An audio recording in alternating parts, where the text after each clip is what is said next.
Capítulo 2. Primeiro eu. A importância de conhecer os próprios limites e o que realmente importa para você. A palestra havia acabado e eu estava conversando com os participantes que permaneciam na sala. Érica se aproximou, inquieta. O olhar misturava raiva e angústia. A voz trazia um choro embargado.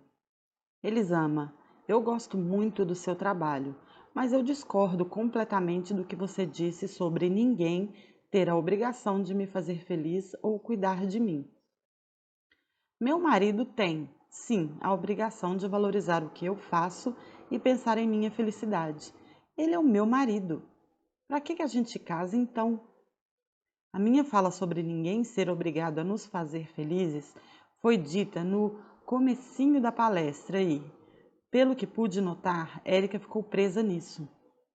Ali estava o foco de uma vida, a intenção de todos os seus esforços, e eu não podia lhe dizer nada que desfizesse mais os seus sonhos do que essa informação. Érica era a esposa dedicada, a mãe dedicada, a empregada dedicada. Abria mão de seus sonhos, de suas vontades e de seus quereres em nome da felicidade de todos que estavam ao seu redor. Fazia tudo isso por amor, dizia.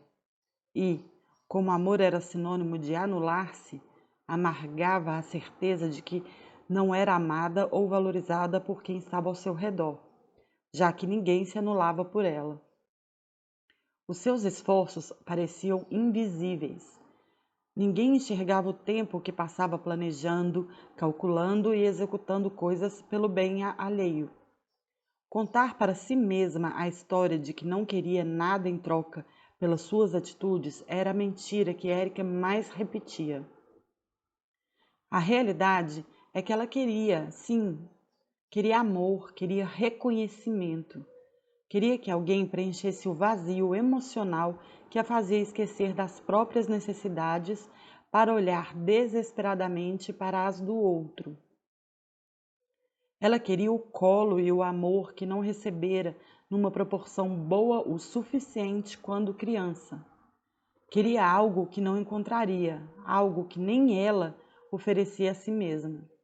O pior de tudo é que não tinha a menor consciência do que queria e, sem essa consciência, não fazia ideia do que pedir e como pedir. Como os outros não adivinhavam as suas necessidades, guardava rancor e ressentimentos por quase todas as pessoas que conhecia. Esse rancor e esse ressentimento também não eram olhados e nomeados, porque se tratava de sentimentos ruins, que não combinavam com a pessoa boa que ela era. Comecei a estudar novas formas de comunicação em 2012, quando o meu filho mais velho nasceu. Eu queria educá-lo sem bater e não fazia a mais remota ideia de como criar um filho sem os famosos castigos e palmadas. Não sabia que existia vida para além das recompensas e punições. Quando me deparei com a comunicação não violenta, percebi que tinha encontrado uma espécie de tesouro. Eu, a menina brava, a Ariana briguenta, podia falar de outros jeitos, bastava treinar. No começo, eu pensava assim, que comunicação era um processo de falar com o outro. Com o tempo, entendi que se tratava de algo muito mais intenso e profundo. Que se eu queria transformar a minha relação com meus filhos, meu marido, meus pais, meus amigos, eu precisava começar pelo denominador comum, eu. As conversas que temos com nós mesmos transbordam para as nossas relações. Os relacionamentos são transbordamentos de nós, das nossas dores e dos nossos anseios, das nossas feridas e das nossas curas. Por isso é tão importante ter consciência de quem somos e do que queremos, do que estamos sentindo e precisando, porque ninguém tem a obrigação de ser receptáculo das nossas frustrações. Já que transbordamos em nossas relações, é bom que estejamos conscientes de que transbordamentos são esses. do que nos inunda e do que nos sobra. Precisamos de uma maior consciência do que estamos pedindo e de como estamos pedindo. Porque estamos sempre nessa busca pelo dar e receber nas relações. Érica não fazia ideia do que estava pedindo e, se nem ela mesma sabia o que estava pedindo, como alguém poderia atendê-la? O que aprendemos sobre limites? Durante o processo de pesquisa para a escrita deste livro, perguntei em minhas redes sociais quem tinha medo ou dificuldade de dizer não. Vou compartilhar com você algumas respostas. Sim, é automático, para não causar discórdia com o outro, para o outro não ficar com raiva. Tenho vergonha de dizer não. Tenho dificuldade de dizer não, quando é só porque não quero fazer algo, como se isso não fosse motivo suficiente.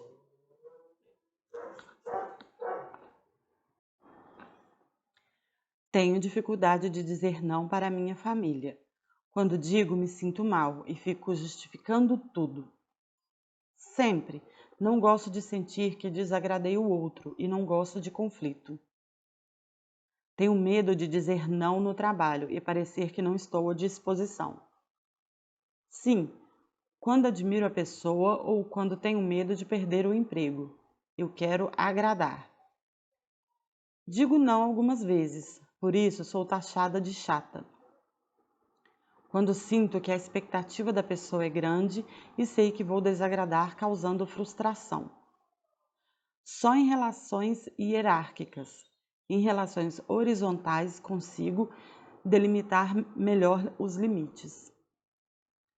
Foram mais de 300 respostas, quase todas listando as dificuldades em dizer não e colocar limites nas relações. É interessante perceber que, em uma sociedade em que muito se fala sobre colocar limites na educação da criança, a maioria de nós tem dificuldades em dizer não. A realidade é que existiam, sim, limites claros dentro de casa, quando éramos crianças, mas esses limites não eram os nossos. Sabíamos o que irritava os nossos pais a ponto de sermos castigados física ou emocionalmente. Sabíamos o que era ou não permitido fazer em casa, mesmo que as regras não fizessem sentido para nós. Existia uma hierarquia da importância dos quereres e desejos da família, e os nossos não estavam na lista de prioridades.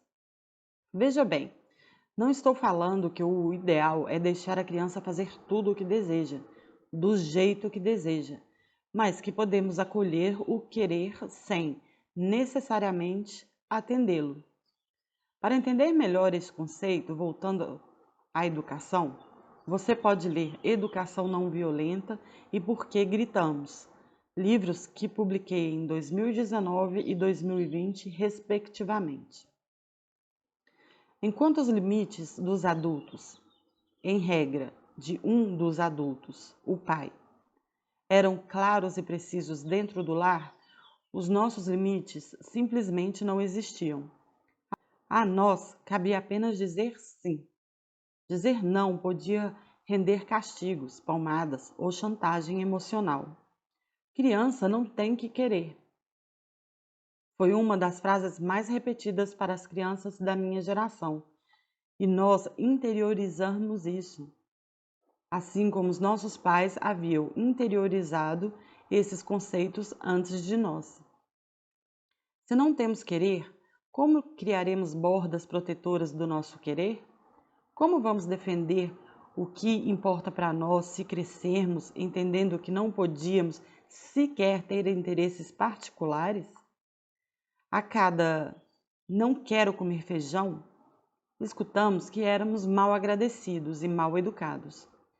Quando falamos que não gostávamos da escola, provavelmente escutamos que não reconhecíamos os esforços dos nossos pais e não valorizamos as oportunidades que tínhamos. Quando dissemos que não queríamos voltar para casa, escutamos que, tudo bem, fique aí. Então, volto sem você. Das mais diversas formas e jeitos, aprendemos que dizer não machucava quem estava ao nosso redor e nos colocava em risco iminente de abandono. Aprendemos que quem ama diz sim e faz o outro feliz.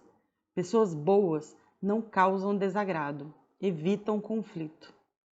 E essa confusão entre dizer sim e amar distorce as nossas relações até hoje. Há quem diga não sem medo, porque assumiu a postura defensiva do não preciso que você goste de mim.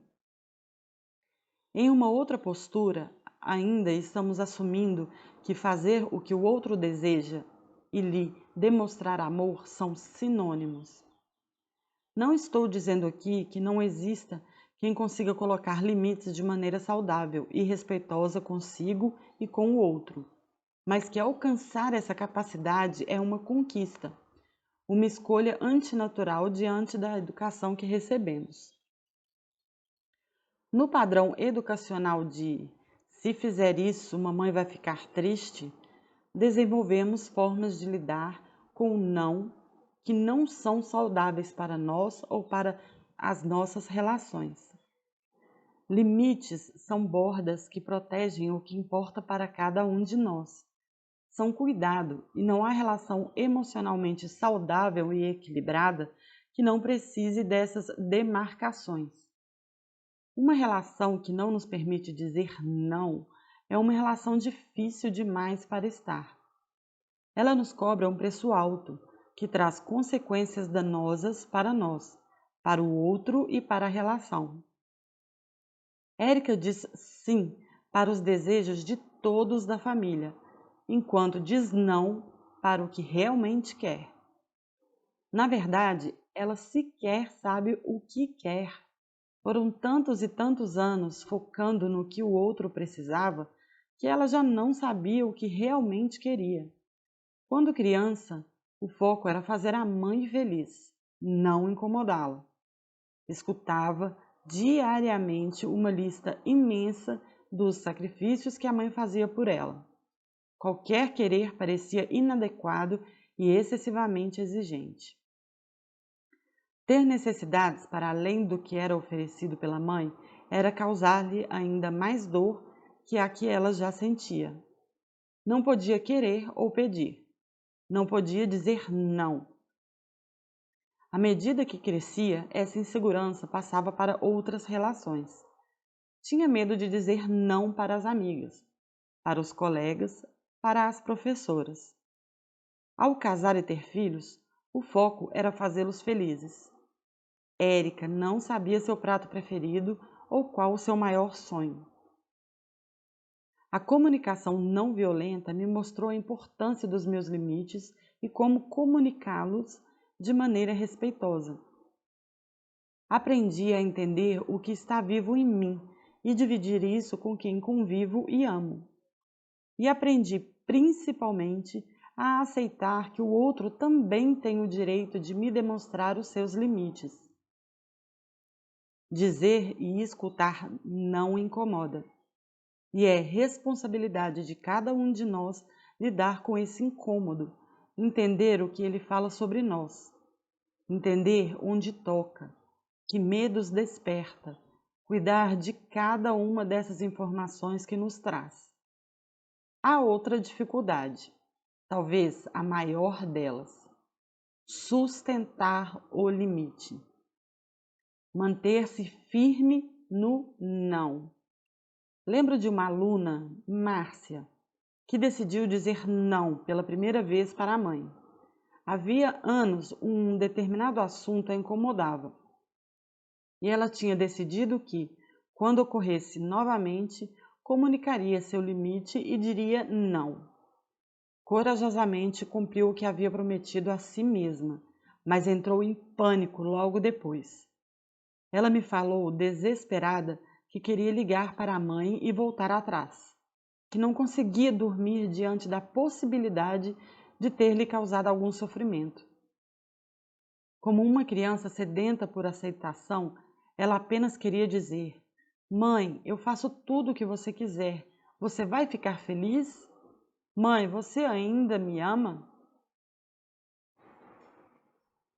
No primeiro capítulo, falamos sobre o conceito de coragem e do quanto precisamos lembrar diariamente que o nosso valor não está na mesa, sendo negociado em todas as nossas interações.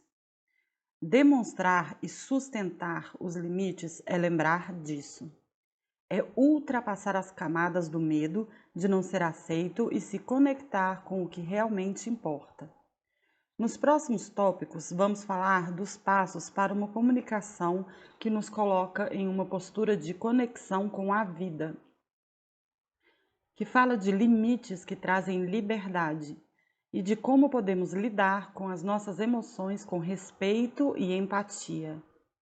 Quando encontrei Márcia, uma semana depois das mensagens que trocamos sobre o que havia ocorrido com a sua mãe, ela estava aliviada. Passado o susto de ter escutado não, a mãe lhe telefonou perguntando o que a incomodava, compartilhando que não fazia ideia que aquela situação magoava a filha em um nível tão profundo. A abertura dada pela mãe gerou uma conversa linda e corajosa entre ambas. Não vou dizer que viveram felizes para sempre. Você já é grandinho e grandinha o suficiente para saber que a vida não funciona assim. Mas posso afirmar que sustentar aquele limite foi um divisor de águas na relação das duas. Codependência e felicidade. Ao escutar Érica e sua desconexão com as próprias necessidades, identifiquei imediatamente um comportamento comum em muitas pessoas: a codependência. Em Codependência Nunca Mais, a autora Melody Beattie descreve o codependente como um tomador de conta. Acho essa definição fantástica. O codependente toma conta da vida do outro, dos problemas dos amigos, das decisões dos companheiros e companheiras. Se mistura a vida do outro de forma tão profunda que se perde de si mesmo. Costuma demonstrar força e é muito confiável em suas realizações, mas o faz com uma entrega que ultrapassa os próprios limites. A codependência não nos permite ver os nossos limites e damos a isso o nome de amor, de dedicação, de amizade. Viver para o outro é violento conosco e com quem recebe o peso de ser o foco das nossas atenções. É desrespeitoso com o tempo e as capacidades alheias.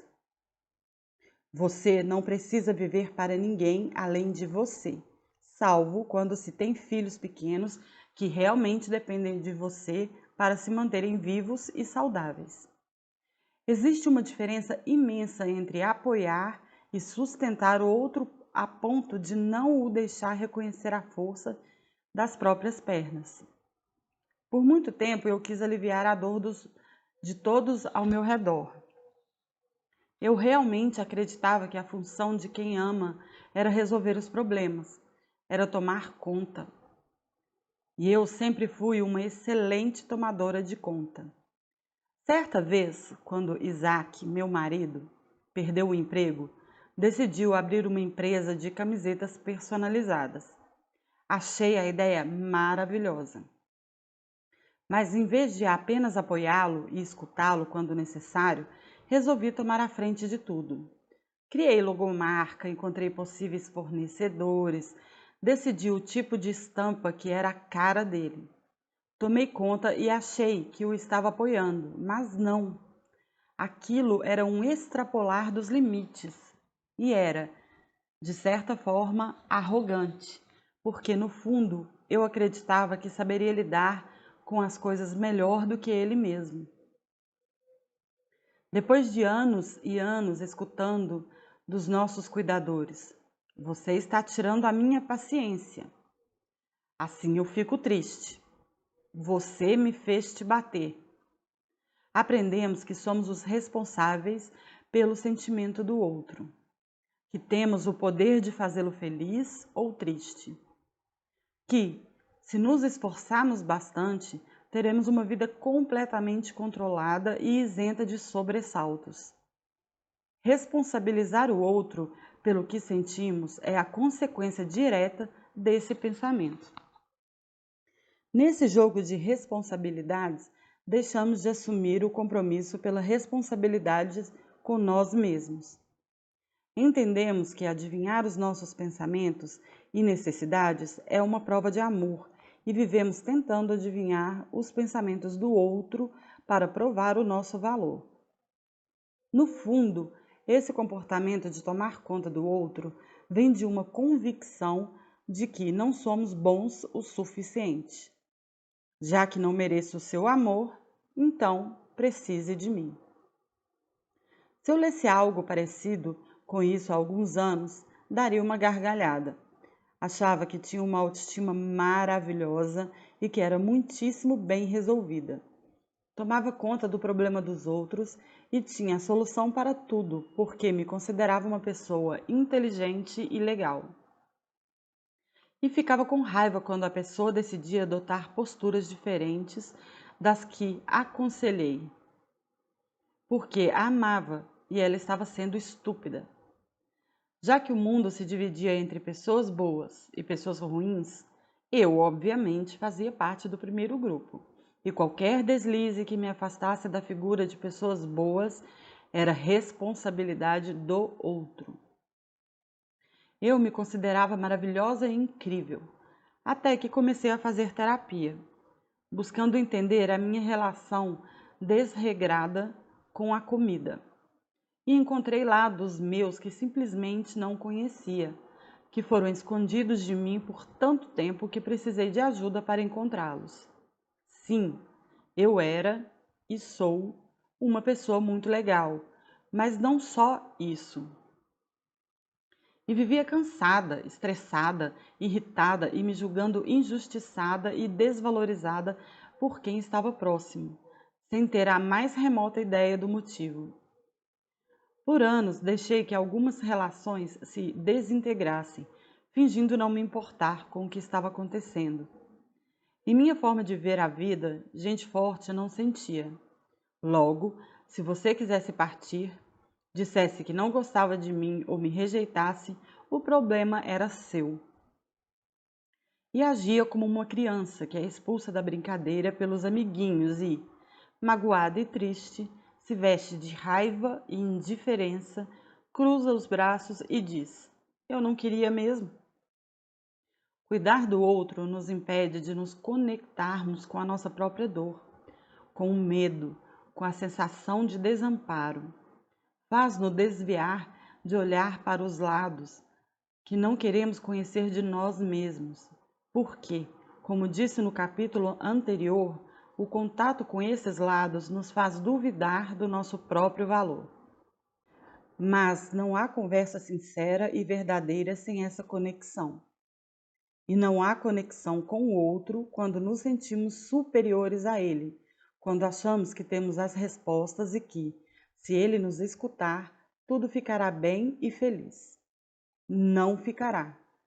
Não, se não nos abrirmos para o que realmente queremos e precisamos. Se não atravessarmos a nossa lama, a nossa escuridão. Todos temos lados sombrios. Sinto muito se você ainda nutre a ilusão de que é apenas um lindo e brilhante raio de luz. Somos esse lindo raio de luz, também, mas não somente. Somos complexos, maravilhosamente complexos. Quando perguntei para a Érica o que considerava mais absurdo na ideia de que ninguém era obrigado a cuidar dela e fazê-la feliz, ela respondeu que assim os relacionamentos não seriam justos. Onde estava a igualdade de dedicação? O que faria valer todos os sacrifícios que fazia diariamente? Enquanto pensava no bem da família e se dedicava inteiramente ao marido e a filhos, Érica colocava na conta deles o seu cansaço, as coisas que deixava de fazer, a própria frustração. A dívida só crescia junto com o ressentimento. Eu não podia dizer para ela que tudo aquilo era em vão. Perguntei o que ela faria se não tivesse essa obrigação, se não se visse como a responsável por tomar conta de todos ao seu redor e de sustentar o mundo com as próprias mãos. Parou, pensou, ficou em silêncio até que chorou copiosamente. Eu não sei o que eu quero. Estou tão cansada da minha vida. Eu nem me reconheço mais nas coisas que faço. Eu já nem sei existir. Quando tomamos conta do outro, esquecemos como é existir. E esquecemos também que o outro existe. Ficamos aprisionados em termos de obrigações, culpa, medo.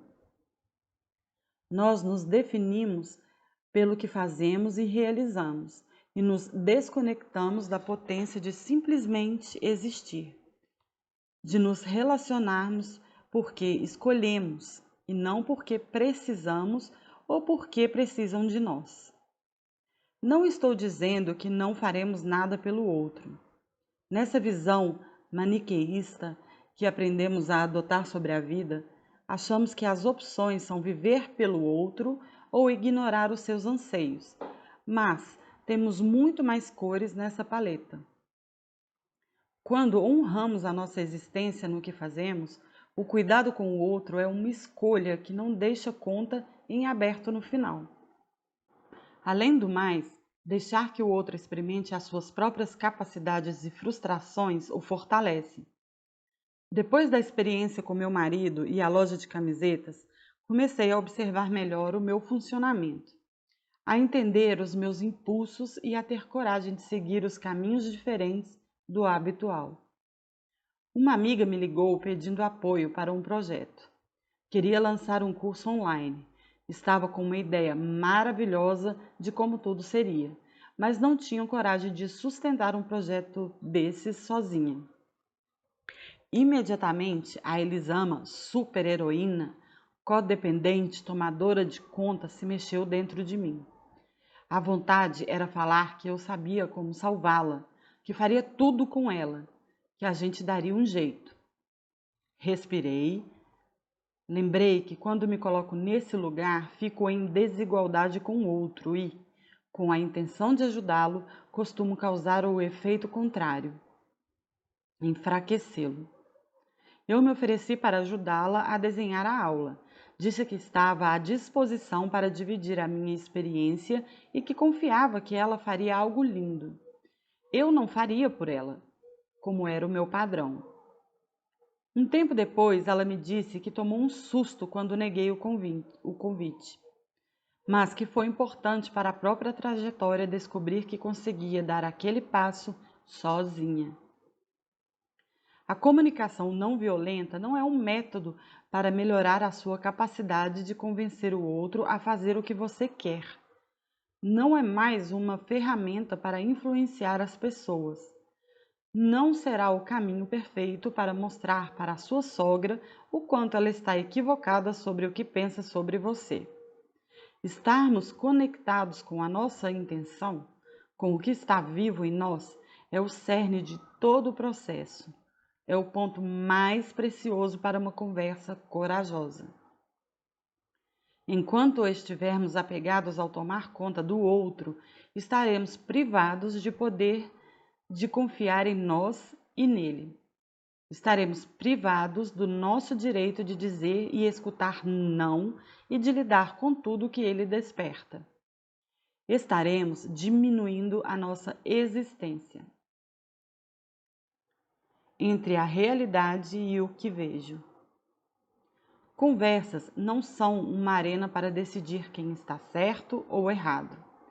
Não são uma chance de convencermos o outro de que o nosso ponto de vista é o correto. São preciosas oportunidades de conexão com o outro, com nós mesmos, com a vida. Pedem curiosidade e abertura, mas, com o nosso excesso de rigidez e certeza, perdemos essas oportunidades de nos ligar profundamente ao outro. Ok, preciso ser honesta. Aprender a enxergar a beleza da conversa do conflito e do encontro foi um dos aprendizados mais difíceis da minha vida. Sempre que lia ou escutava Marshall Rosenberg, psicólogo esquematizador da comunicação não violenta, falar que escutar o outro é uma dádiva, que dividir o que vive em nós é um tesouro, eu pensava, que alucinógeno essa criatura usou? Tem pôneis e um arco-íris de glitter nessa fantasia também. Aprendi a entrar em um conflito para ganhar, a me preparar para uma conversa difícil como quem se prepara para a guerra. Eu me armava dos meus julgamentos e me colocava na postura de o ataque é a melhor defesa. Por quê? Claro, o que o outro dizia era um ataque, um julgamento sobre as minhas qualidades, as minhas capacidades, o meu jeito de ver a vida. Na maior parte das vezes, desistia de uma conversa antes mesmo de começar. Lembra que contei da postura do que quer ir embora? Vá, não vou sentir falta? Pois bem, era uma espécie de lema de vida. Não me importo, eu não preciso de ninguém. Acontece que, no fundo, eu sabia que precisava e, quando eu gostava muito de alguém, fingia não ver os seus deslizes, porque as opções possíveis eram manter as relações exatamente como eram e engolir alguns sapos ou encerrar abruptamente, engolir a dor e seguir dizendo que tô nem aí, quem perdeu foi você. Conversas eram um campo escorregadio, cheio de armadilhas e minas. Consegue compreender como eu achava absolutamente desconectada da vida real a ideia de que um conflito é um presente? Até que percebi que a maior dificuldade não estava na forma com que eu falava, no jeito que o outro me respondia ou no nível de raiva que algumas atitudes me despertavam. A forma com que eu enxergava as situações ditava todo o resto, e eu sequer percebia que a forma com que eu via as situações e a maneira como elas realmente estavam acontecendo não eram a mesma coisa. Faz muito sentido que o primeiro passo para vivenciar a comunicação não violenta seja observar sem julgar, porque os nossos julgamentos são apenas isso, julgamentos. Não são a realidade, são a nossa forma de ver a realidade. Coisas diferentes. Não, eu não vou começar agora a pregar que precisamos de uma sociedade menos julgadora e repetir frases como menos julgamento, por favor. Vamos seguir julgando diariamente. Vamos seguir achando o corte do cabelo daquele colega esquisito, a voz daquela outra irritante. Vamos continuar recebendo a visita de pensamentos que criticam o outro e o colocam em um lugar de algoz de nós mesmos. Julgar faz parte da vida. Não gasto nem um pouco da minha preciosa energia lutando contra os julgamentos e não acho que você deve gastar a sua. É mais útil e rico para nós e para as nossas relações investirmos a nossa energia em duas frentes. Lembrar que o que pensamos sobre a realidade e o que ela de fato é não são a mesma coisa. E entender que os nossos julgamentos falam sobre nós, não sobre o outro. Observar sem julgar é descrever a realidade como ela é. A maioria de nós acha que faz isso, que sabe observar, mas normalmente não é assim que acontece. Somos todos nós contadores de histórias. A nossa mente cria histórias sobre nós, sobre o outro e sobre as relações. São verdadeiros dramalhões dignos de novela. Essa voz narra a realidade há tanto tempo que nem percebemos a sua presença e já confundimos com a realidade. Misturamos as duas com muita frequência e, para nos comunicarmos de forma não violenta, precisamos separá-las. Vamos ver um exemplo. Eu pedi que ele trouxesse um iogurte para mim e, para variar, esqueceu.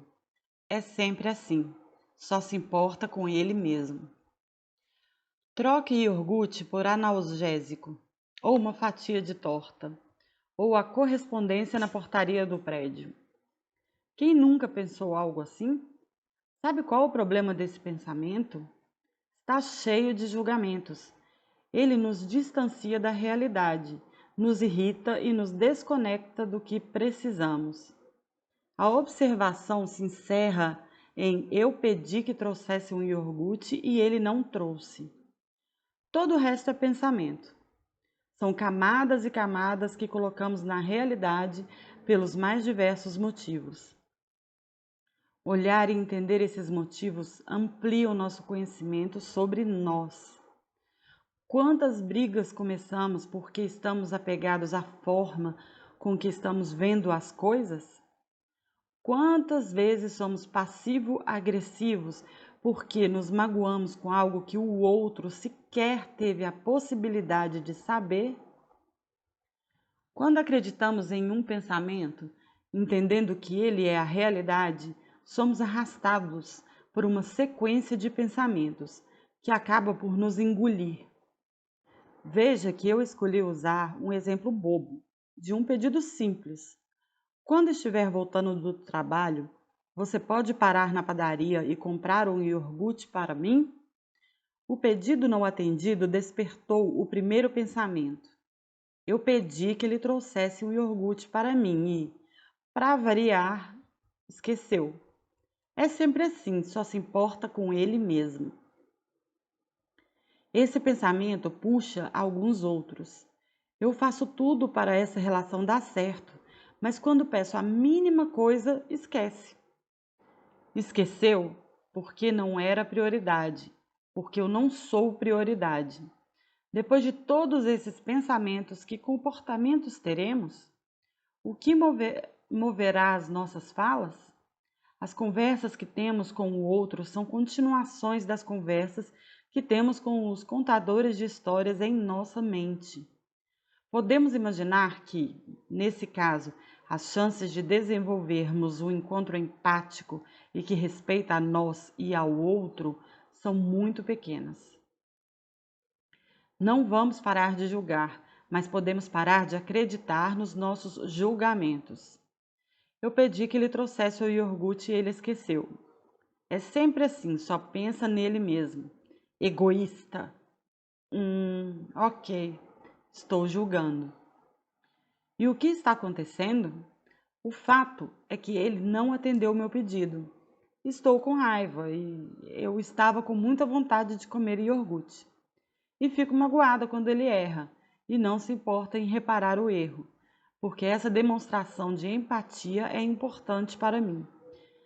Fico achando que não se importa comigo como eu gostaria.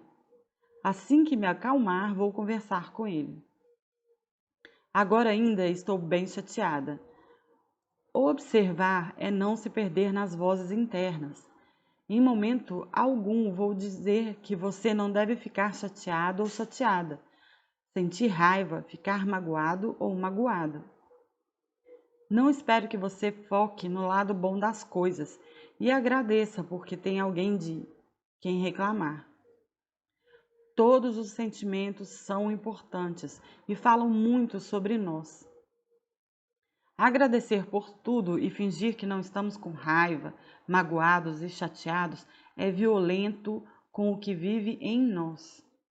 Segundo um grande amigo meu, Alexandre Coimbra Amaral, essa gratidão forçada equivale a colocar chantilly na merda. Eu concordo. Então, não estou entregando para você uma tigela de chantilly para sair espalhando pelo que lhe acontece. Pelo contrário, o convite é que olhe para a realidade sem deixar que seus julgamentos interfiram nela. Vamos a mais alguns exemplos dos nossos vários julgamentos diários. Quando dizemos que alguém é, alguma coisa, estamos aprisionando a pessoa em apenas um pedaço dela mesma. Ninguém é somente bacana, doce, gentil ou cruel, burro e grosseiro. Ao utilizar o verbo ser, estamos nos desconectando da realidade e da arte de apenas observar. Mesmo que o utilizemos, volta e meia, precisamos lembrar que ninguém é uma coisa só, que a pessoa que consideramos bacana e gentil também tem os seus dias de egoísta e mal-humorada, que quem consideramos cruel também tem os seus gestos de doçura. Certa vez os meus filhos estavam brigando e Miguel, o mais velho, gritou com a irmã, chamando-a de insuportável. Eu disse: Filho, expresse o que precisa sem rotular a sua irmã. Ninguém é uma coisa só. Ele, cheio de raiva e no auge dos seus 7 anos, olhou para a irmã e disse: Você é insuportável, chata e mentirosa. Pronto, 3 coisas e não uma só. A raiva nos impede de ver além dos nossos julgamentos. Se precisar respirar fundo, correr um pouco ou fazer algum outro movimento para extravasar a raiva e encontrar o ar necessário para separar os julgamentos da observação, o faça. Palavras como sempre, nunca, frequentemente, raramente também engessam a pessoa em apenas um comportamento, além de despertarem uma reação de autodefesa imediata quando as utilizamos em uma conversa. Se eu digo que você nunca escuta, é provavelmente que pare de me escutar para buscar em sua memória um instante que prove o meu equívoco. Se queremos que as pessoas nos conectem a nós, não faz sentido criar distrações para que elas se percam da conexão. Prefira falar sobre as 2 últimas vezes ou algum período de tempo determinado. Tente lembrar que você não tem dons adivinhatórios. Você vai quebrar a cara se continuar com esses amigos. Você não vai entrar para o time jogando desse jeito. Tenho certeza de que ele não vai conseguir resolver isso. Por mais que você acredite verdadeiramente nos indícios ou na intuição que tem e que embasam a sua opinião, ela não deixa de ser uma opinião. E previsões baseadas em opiniões não são certezas. Isso quer dizer que você nunca mais vai se aventurar em previsões para o futuro? Claro que não. Apenas garanta que as suas previsões não sejam lidas por você como verdades absolutas, enquanto esconde seus reais sentimentos. Tenho medo de que se magoe com essas amizades. Acredito que as exigências para o time são bem altas. Tenho receio de que ainda não esteja pronto. Estamos diante de um problema tão complexo, temo que seja demais para a experiência dele. Os nossos julgamentos não falam se somos bons ou ruins. Não falam sobre o outro, mas sim sobre o que sentimos e precisamos e que, talvez, sequer tenhamos consciência. São pistas do que está vivo dentro de nós. Se parar de acreditar em todos eles e começar a prestar mais atenção na mensagem codificada, o que vai descobrir sobre você? Essa tal necessidade. Depois de nos perguntarmos o que está acontecendo e separarmos a realidade dos nossos julgamentos sobre a realidade, é hora de nos conectar com os sentimentos que esta realidade desperta em nós. O que eu estou sentindo é o próximo passo. Acontece que temos uma dificuldade muito grande em reconhecer os nossos sentimentos. Se eu pedir que você pare a leitura neste momento e escreva 3 adjetivos sobre o que leu até aqui, é provável que leve poucos segundos para concluir a tarefa. Sobretudo, se tiver a certeza de que as suas opiniões não serão lidas por mim. Interessante, instigante, legal. Chato, entediante, repetitivo. Agora, se em vez de pedir que escreva o que pensa sobre mim ou sobre o livro, eu peço que descreva o que está sentindo neste momento, colocando a limitação de que não poderá usar as palavras triste, feliz, bem, mal e normal, de quantos minutos você vai precisar? Quantas palavras o seu vocabulário possui para descrever o que acontece dentro de você? Arrisco dizer que muito poucas. Não fomos ensinados a olhar para as nossas emoções, muito menos a cuidar delas. O que sentimos sempre foi tido como errado, exagerado, inadequado. Cada vez que a frustração nos visitou quando crianças, os adultos próximos nos criticaram e afirmaram o quanto era inadequado sentir o que estávamos sentindo. As gerações que cresceram escutando "Você quer um motivo de verdade para chorar?" não sabem reconhecer os próprios motivos. Essa tal necessidade que nos move, mas que fica escondida por baixo de enxurradas de pensamentos. Todas as nossas ações buscam atender a uma necessidade. O problema é que, na maior parte das vezes, não estamos conscientes dessa necessidade e buscamos formas desastradas de atendê-la. Antes de falar sobre os detalhes que podem mudar a nossa forma de pedir propriamente dita, precisamos olhar para o que antecede o pedido, para o caminho entre o que sentimos e necessitamos e o que pedimos ao outro. Exercitar a curiosidade nos faz tirar as camadas que distanciam aquilo de que precisamos do que estamos falando e fazendo. Isso nos tira do modo automático e torna as nossas ações mais conscientes. Buscar uma comunicação não violenta não é apenas um presente para a nossa relação com o outro. Não é uma forma de tornar o outro mais feliz, mas algo que melhora a nossa própria vida. Nós nos colocamos a serviço de tornar os nossos dias mais maravilhosos. Quando escuto o que estou sentindo e precisando, posso pedir algo que realmente satisfaça a minha necessidade. Recebi um telefonema de uma amiga me contando que o resultado de uma biópsia que ela havia feito tinha saído. É câncer. A preocupação e o medo me invadiram e passei uns minutos desnorteada. Engoli o choro, como volta e meia fazemos, achando que podemos silenciar os sentimentos, e segui o dia. Pouco tempo depois, vi a louça suja na pia e iniciei uma série de reclamações direcionadas ao meu marido. Você deixou a louça suja e era a sua vez de lavar. Custa seguir o que a gente combinou. Eu só queria ver a casa limpa. Meu coração estava acelerado. Os pensamentos apareciam freneticamente em minha cabeça.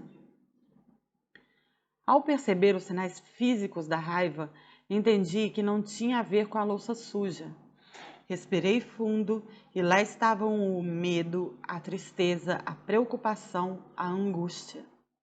A vida de alguém que eu amava muito estava em risco, e a raiva era a forma que eu conhecia de expressar os meus sentimentos, de fugir da minha vulnerabilidade.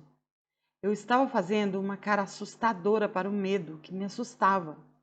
Mas quem estava à minha frente era o meu marido, não o medo. Parei a briga imediatamente. Amor, me abraça. Eu estou com muito medo. Encostada no peito dele, chorei até soluçar. Deixei a dor existir em vez de fugir dela. Eu não precisava da louça limpa. Eu precisava de acolhimento. Entender o que eu realmente precisava para além dos devaneios da minha mente me possibilitou pedir algo que podia tornar o meu dia melhor. Esse é o grande presente de exercitarmos a atenção pelo que vive em nós. Podemos nos conectar uns com os outros de uma maneira mais profunda e verdadeira. Os sentimentos são bússolas que apontam para as nossas necessidades que estão ou não estão sendo atendidas e, quando os escutamos, aprendemos muito sobre nós. Mas eles ficam escondidos em camadas e camadas de pensamentos que nos distanciam do que está vivo em cada um de nós. Ficam soterrados nos julgamentos sobre o outro e seus comportamentos e sobre nós e o que achamos que deveríamos sentir.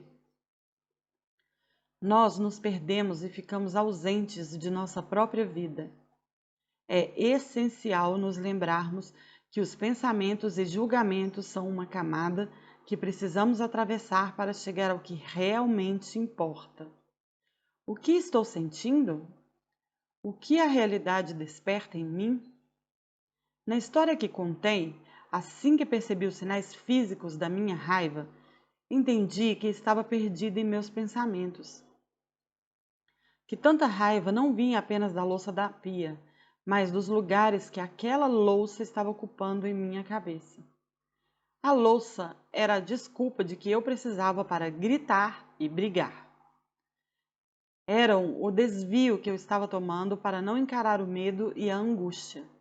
O fato de me conectar com meus sentimentos me trouxe novamente para o presente. Voltei a respirar e pude pedir ajuda. Para que os nossos pedidos realmente satisfaçam ao nosso coração, precisamos sair da mente tagarela e nos encontrar com o que sentimos. Precisamos ter a coragem de olhar com honestidade para o que queremos. Quando perguntei para a Érica o que ela estava sentindo em relação ao marido, ela não soube dizer. Simplesmente não conseguia. Ficava presa em ele tem que fazer a parte dele. Eu sinto que ele não me ama como eu gostaria. Eu sinto que não somos felizes. Expliquei que eu sinto não precisa de mais nada além de uma palavra.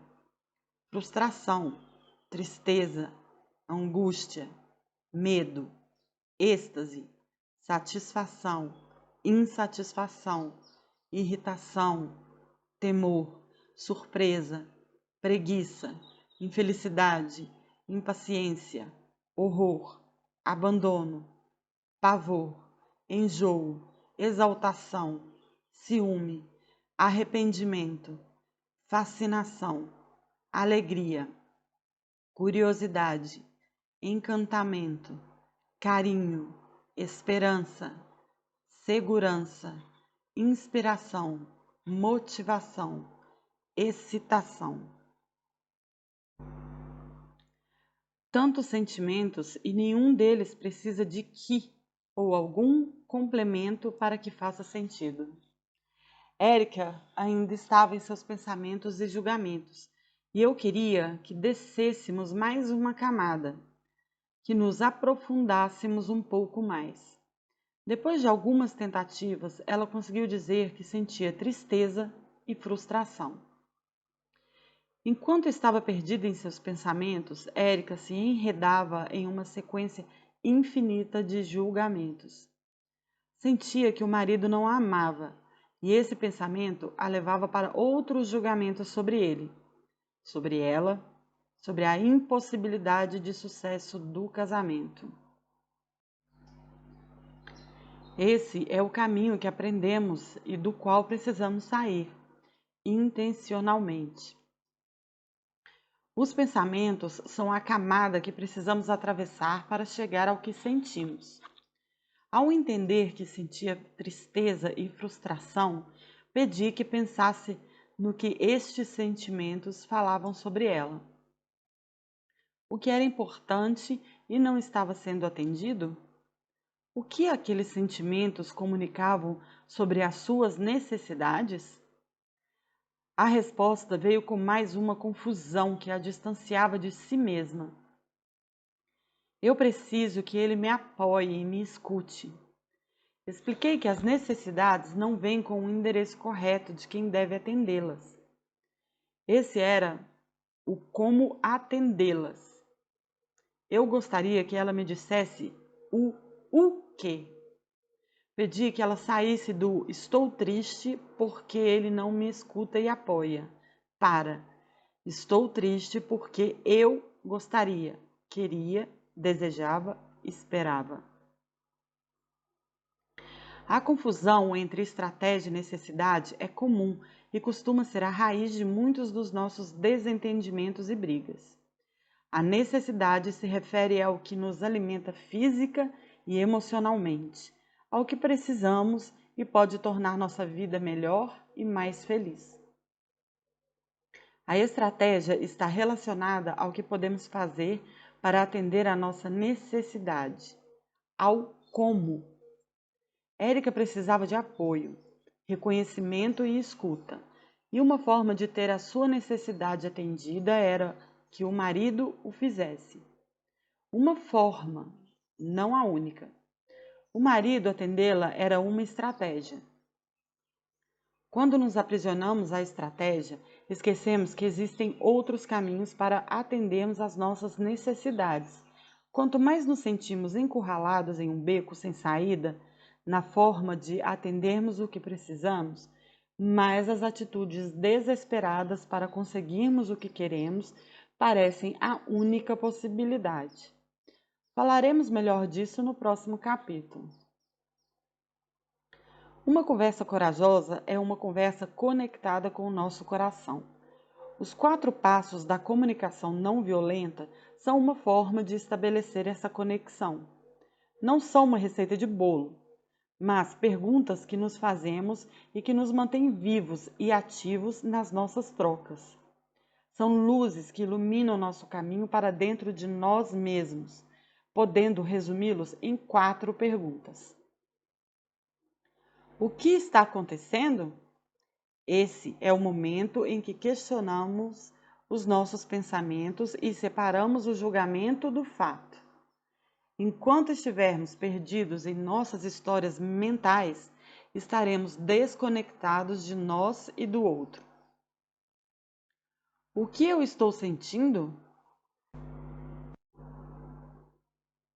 Enquanto estamos focados em imaginar os motivos dos comportamentos dos outros ou rotular as suas ações e personalidade, gastamos a nossa energia em algo que não podemos mudar. E, se tivéssemos o poder de mudar, não nos sentiríamos satisfeitos com essas mudanças se elas não estivessem alinhadas com o que realmente precisamos. Só nos conectamos com nosso coração se o escutamos, lembrando que estamos julgando todas as vezes que utilizamos a palavra sentir acompanhada de que. O sentimento verdadeiro está algumas camadas mais profundo. O que eu quero, preciso, desejo, necessito, espero? Esse é o momento de nomear o nosso desejo. O que eu espero? De que preciso? Qual a minha necessidade que, atendida, fará a minha vida melhor? Nós não aprendemos a pensar no que fará nossa vida melhor. Aprendemos a sobreviver. Percebi isso quando meus filhos nasceram e a justificativa das pessoas que discordavam da minha forma de educar era: eduquei os meus filhos batendo e eles não morreram. Comeu açúcar no mingau e não morreu. Gritei e não morreu. Não morrer era a comprovação de que as coisas deram certo. A coragem nos convida a ir além da sobrevivência. E nesse lugar que vai além da sobrevivência está o que queremos, precisamos, esperamos.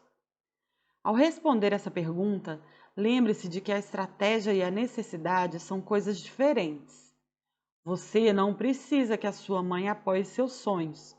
Você precisa de apoio e gostaria que esse apoio viesse dela. É de apoio que precisa, e ele não tem um único caminho para chegar até você. Separar necessidade de estratégia amplia as nossas possibilidades e nos conecta com o que realmente importa para nós. O que o outro pode fazer para me ajudar a suprir esta necessidade? Esse ponto importantíssimo desenvolveremos a seguir. Pedidos conscientes. Estamos sempre pedindo, sempre. Sabe o falei por falar, que repetimos várias vezes sem pensar? Pois bem, ele é uma mentira. Todas as nossas trocas são pedidos ou agradecimentos. Marshall Rosenberg afirmava que tudo o que falamos se divide entre por favor e obrigada. O grande problema é que não temos consciência disso e, na maioria das vezes, esse por favor não está alinhado com o que realmente sentimos e precisamos. Nos próximos capítulos, vou ajudar você a identificar o por favor dito pelo outro. Neste momento, vamos entender os vários pedidos que fazemos sem consciência e como podemos alinhá-los com o que vive em nós. Ao fazermos um pedido, é importante que estejamos conectados com a intenção de tornar a nossa vida mais maravilhosa, de tornarmos os nossos dias e os dias dos outros melhores, porque, sim, eles podem ser melhores.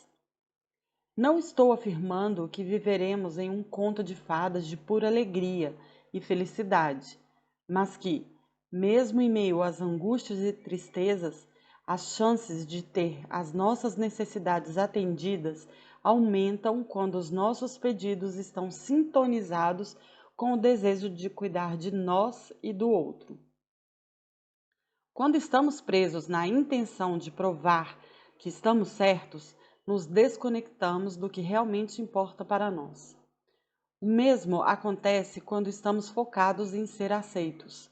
No capítulo anterior, falamos sobre caber e pertencer.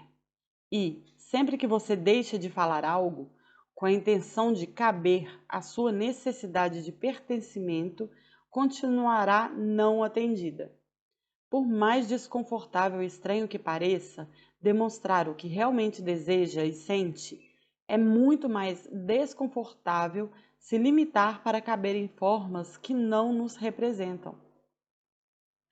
Cuidar do que importa para você não é sinal de egoísmo, mas de responsabilidade.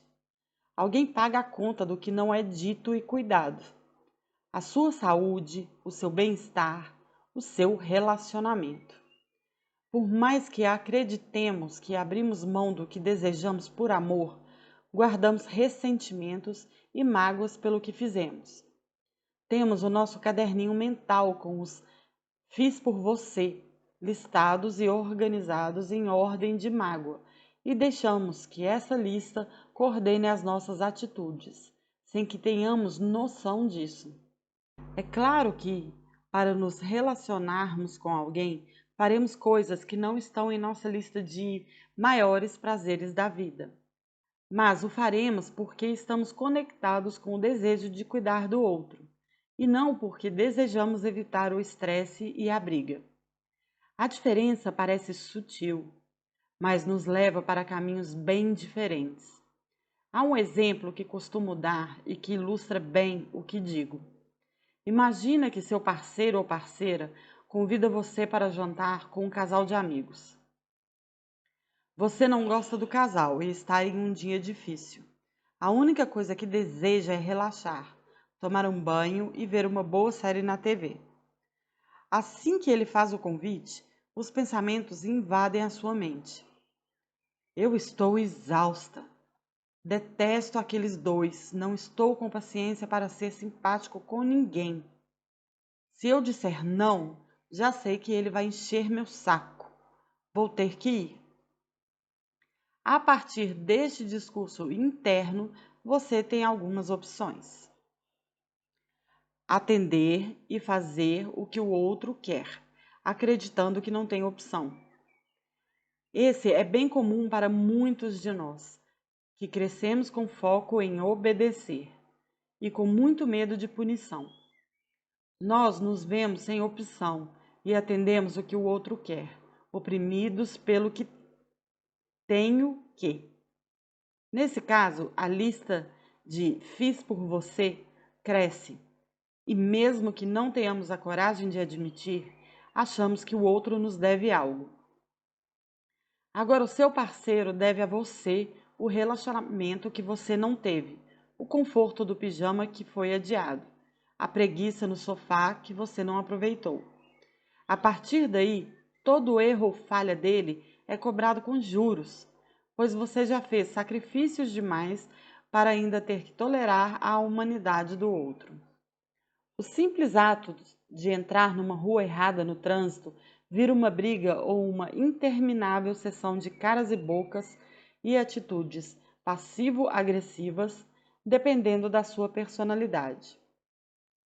É provável que a sua noite termine com uma insuportável dor de cabeça, com um aviso claro de seu corpo de que você passou algumas esquinas do seu limite.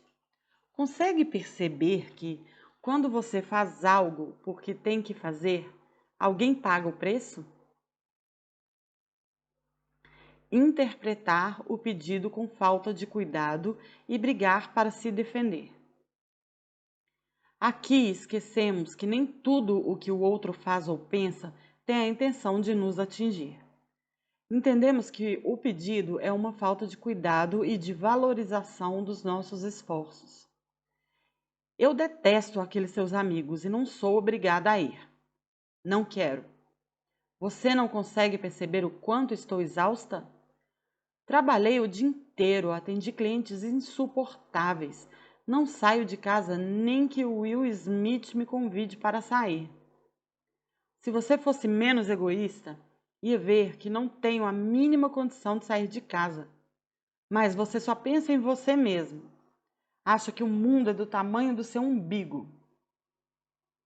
Neste momento, o nosso coração não está na conversa. Estamos imersos nos pensamentos e julgamentos e gritamos a dor, o cansaço, a vontade de colo e amparo. Ferimos e saímos feridos de trocas assim. Dizer não de maneira empática e respeitosa. Neste momento, estamos conectados com o nosso coração e também conseguimos lembrar que a atitude do outro fala sobre o coração dele. Não nos ofendemos com o seu pedido. Falaremos mais sobre isso no capítulo sobre escuta. E decidimos atender à nossa necessidade de descanso e relaxamento. Amor, vejo que é importante para você ter companhia nesse encontro. Acontece que tive um dia bastante complicado e preciso relaxar e recuperar as minhas energias. Você pode ir sem mim ou pode remarcar para um dia que eu esteja mais disposta. Qual das duas opções parece melhor para você? Percebe que podemos respeitar o nosso limite sem necessariamente ofender ou desrespeitar o outro? Em momento algum, a fala foi ofensiva. Existe uma garantia de que o outro vai aceitar lindamente o nosso limite? Claro que não. Mas estamos conectados com o nosso coração e assumimos a responsabilidade de cuidar dele em vez de cobrar que o outro faça. Escolher atender o pedido, assumindo a responsabilidade pela escolha. Em vez de acreditar na ladainha mental de tenho que atender ou vamos entrar em mais uma briga. Você percebe que é importante para o outro e decide que pode atendê-lo.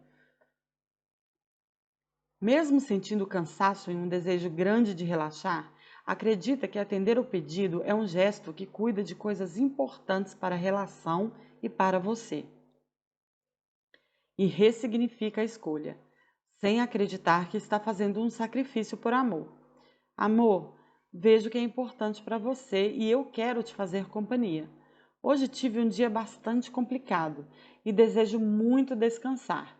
Podemos ir e estar de volta às 22 horas? Como essa ideia soa para você? Existem muitos caminhos possíveis para lidarmos com as situações, e quando escutamos as nossas necessidades, conseguimos cuidar melhor do outro e de nós. Precisamos ter coragem de nos perguntar o que queremos. O que eu quis dizer quando falei isso com ele? O que eu queria quando me expressei daquela forma? Sair do modo automático de viver exige coragem, mas os frutos são inegáveis para todas as nossas relações. Somos constantemente movidos pelo desejo de cuidar, de amparar, de ver a nós e ao outro felizes. Mas o fazemos brigando, reclamando, ameaçando, porque, em vez de nos conectar com o que realmente desejamos, estamos sintonizados com o medo de não ter atendido o que desejamos. Esse medo é um péssimo guia. As 4 perguntas nos ajudam a alinhar o que falamos e fazemos com o que precisamos. Assim que a pandemia de coronavírus foi deflagrada, em março de 2020, uma amiga me ligou para falar sobre os pais idosos. As evidências científicas mostravam que a população acima de 60 anos era a mais vulnerável ao vírus e que, por isso, deveriam ser as mais diligentes nos cuidados que preveniam o contágio, incluído o principal deles, o isolamento social. Acontece que os pais dela não aceitavam ficar em casa. Ela me contou que perdeu a cabeça e brigou com ambos, que eles eram irresponsáveis e só faziam o que queriam. Falei que eles iam morrer, os dois, e que eu não iria ao enterro. Custa o que ficar em casa? Dá muito medo saber que eles estão expostos ao vírus, né? Tenho medo de que eles morram. Sim, posso perceber. Você os ama demais. Eles são importantes e é duro imaginar que podem sofrer por algo evitável. Nossa, não consigo nem pensar. Posso te fazer uma pergunta? Quando você falou com eles, estava sentindo o amor ou o medo? Ai, o medo. O medo fala bem alto mesmo. O que mudaria na sua fala se você estivesse conectada com esse cuidado e esse amor? Por um tempo, conversamos sobre o cuidado e o carinho que ficam abafados pelo medo, pelas inseguranças, pelos pensamentos e julgamentos. Após a nossa conversa, as falas com os pais já não estavam repletas de ameaças e medo, e por isso geraram uma conexão diferente. Sem precisar defender a própria autonomia, os pais dela a escutaram. Cada grito que você deu em sua vida escondia um cuidado com algo que importava para você e que se perdeu. Ao focarmos no que estamos observando, sentindo e precisando, o pedido não sairá do medo, mas dessa conexão com o cuidado. A intenção já não será fugir do medo, mas acolher e cuidar do que importa. Quando falamos conectados com esse cuidado, o outro já não precisa se defender. Pode escutar também o que vive em nós. Pode se conectar com esse desejo de cuidado. Não teremos certeza de que o fará, porque cada um de nós tem a sua história, e quem foi julgado a vida inteira demora para compreender que existem outras formas de se relacionar. Mas, ao falar assim, aumentamos as nossas chances de uma escuta verdadeira. Depois de encontrar a resposta para o que você está observando, sentindo e precisando, é hora de formular um pedido consciente e que diminui as resistências de quem nos escuta. Faça pedidos afirmativos. Peça o que quer e não o que não quer. Pedidos negativos deixam em aberto o que realmente desejamos. Imagine que você está em um restaurante e, ao fazer o pedido, diz para o atendente: "Eu não como carne e também não gosto de cebola." Quais as chances de ele adivinhar o que você deseja e trazer um pedido que satisfaça a sua vontade? Nos nossos relacionamentos, Sem perceber, fazemos coisas parecidas, tão ilógicas quanto. Falamos o que não queremos e esperamos que sejamos atendidos no que queremos. Não quero que você trabalhe tanto. Não fala do desejo de ter mais companhia. Não conte para sua família sobre os nossos planos. Não deixa claro o seu desejo de privacidade e cuidado com seus projetos. Apesar de parecer óbvio, não é. Nunca é. E o óbvio precisa ser dito. Faça pedidos exequíveis. Como indiquei no tópico anterior, o óbvio precisa ser dito. O que parece óbvio para você não é para mim, por um simples motivo. Somos seres diferentes.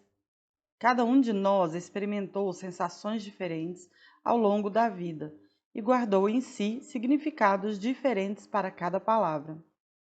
Por mais que acreditemos que as palavras que expressam sentimento possuem apenas um significado, o nosso, cada pessoa tem uma forma de compreender e vivenciar esses conceitos.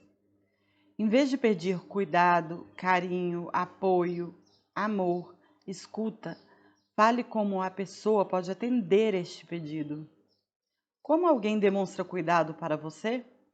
De que forma pode demonstrar que está escutando?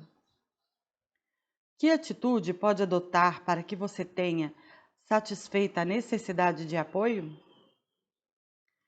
O mais interessante dessa reflexão é perceber que, muitas vezes, o que queremos é impossível de ser atendido e que a raiz da nossa frustração não está no que o outro faz, mas em nossa expectativa irreal. Lembro de uma vez que eu estava conversando com meu pai e, quando discordei dele, ele me disse que eu não o honrava. Ao escutar aquela frase, tomei um susto. Como assim não o honrava? Nunca o havia tratado mal, reconhecia e agradecia as coisas bacanas que fizera por mim. A afirmação me parecia absurda. Tive vontade de brigar, de reagir. Até que percebi que a palavra honra tinha cores diferentes para ele e para mim. Perguntei, com curiosidade, o que ele entendia por honra. É você pensar se vai me orgulhar antes de agir. Concordamos que eu não o honrava, não de acordo com o conceito que ele tinha estabelecido como honra. E arrisco dizer que ninguém o fará.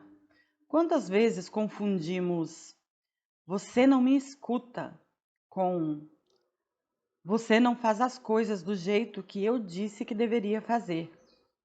Como se escutar e seguir o seu conselho fossem a mesma coisa? Quantas vezes confundimos "você não me ama" com "você não adivinha os meus desejos antes mesmo de eu desejar"?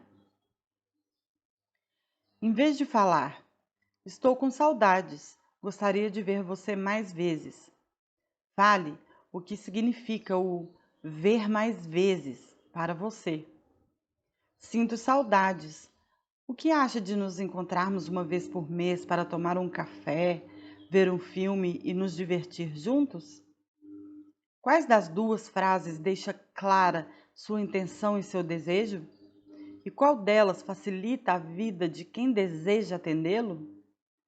Se sairmos do campo das obrigações e acreditar que temos vontade real de nos conectar uns com os outros, que as pessoas que amamos e que nos ama desejam tornar a nossa vida e a delas mesma mais maravilhosa, facilitamos que isso aconteça quando deixamos claro o que desejamos, pois damos ao outro a oportunidade real de melhorar nossa vida. Faça pedidos conscientes. Estar consciente do que está pedindo é ter a coragem de se conectar com a sua intenção. Já que não falamos apenas por falar, o que desejamos com as nossas palavras?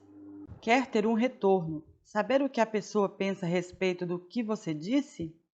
Então, é melhor perguntar do que se irritar por ter falado e a pessoa ter permanecido em silêncio. Eu gostaria de saber o que você pensa a respeito do que falei. Por vezes, não queremos saber a opinião do outro, nem o que pensa sobre o que fizemos ou falamos.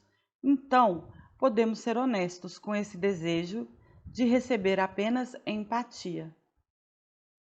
Hoje tive um dia difícil e gostaria de desabafar e receber um abraço e escuta. Você acha possível apenas me escutar sem conselhos e me abraçar? Saber o que desejamos faz com que pedir seja mais fácil. Diminui a frustração, o ressentimento e as brigas. Quando conseguimos escutar o que está vivo em nós e assumimos a responsabilidade de cuidar de cada descoberta que fazemos, os relacionamentos não viram prisões que custam o nosso bem-estar e a nossa felicidade. Lembre que limites são importantes e conhecer e defender os seus torna a vida melhor.